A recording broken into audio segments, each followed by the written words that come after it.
សួស្តីបងប្អូនដែលស្រឡាញ់វិស័យថតរូបថ្ងៃនេះមានទូរស័ព្ទចូលស្តុកសិតតែកំពូលកាមេរ៉ាបងប្អូនមាន Vivo មាន Oppo មាន Honor មាន Xiaomi បងប្អូនអញ្ចឹងមកបងប្អូនមានតម្រូវការទូរស័ព្ទថតរូប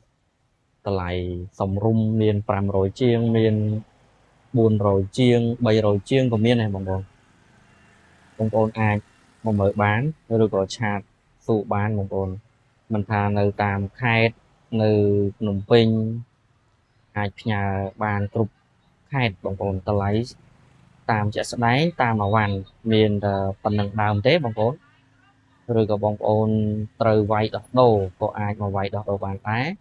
ប្រភេទអវ៉ាន់ស្អាត99%ធានាអវ៉ាន់ផ្សេងៗធានាឲ្យបងប្អូនប្រើរយៈពេល1ខែលើម៉ាស៊ីនអរគុណ